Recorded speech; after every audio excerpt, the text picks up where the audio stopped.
Hello বন্ধুরা, star জলসায় আসছে নতুন ধারাবাহিক রাঙামতি তীরন্দাজ। একই দিনে স্টার জলসা কিন্তু দুটো নতুন ধারাবাহিকের প্রোমো দেখিয়ে দিল। তো বন্ধুরা, এই ভিডিওতে আমি আপনাদেরকে জানাবো রাঙামতি তীরন্দাজ সিরিয়ালের গল্পটি কেমন হবে, এই সিরিয়ালে কে বা কারা অভিনয় করতে চলেছেন এবং কোন প্রোডাকশনের আন্ডারে এবং কবে থেকে এই সিরিয়ালটি শুরু হবে।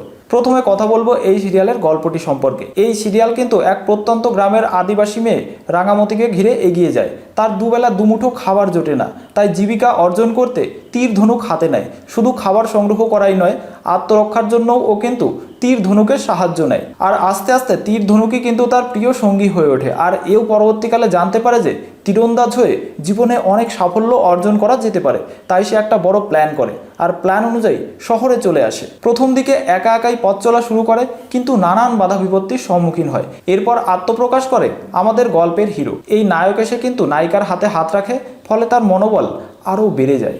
আর এইভাবেই গল্পটি এগিয়ে চলে। এবারে কথা বলবো এই সিরিয়ালে কে বা কারা অভিনয় করতে চলেছেন। এই সিরিয়ালে আপনারা দেখতে পাবেন টিভি পর্দার নতুন মুখ মনীষা মণ্ডল।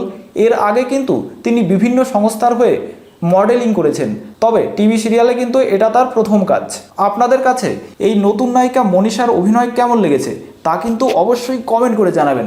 আমার কাছে কিন্তু মনীষার অভিনয় ভীষণ ভালো লেগেছে। তো বন্ধুরা, সিরিয়ালে মনীষার নায়ক কে হচ্ছেন? টলিপাড়ায় জল্পনা চলছে যে এই সিরিয়ালের নায়ক হতে চলেছেন অভিনেতা নীলাঙ্কুর মুখোপাধ্যায়।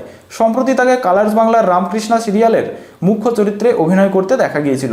তো বন্ধুরা, সুশান্ত দাসের প্রোডাকশন হাউস অর্থাৎ টেন্ট সিনেমার ব্যানারে আসছে এই সিরিয়ালটি। তবে এখনও পর্যন্ত কিন্তু এই সিরিয়ালটি সম্প্রচারের দিনক্ষণ ঘোষণা করা হয়নি।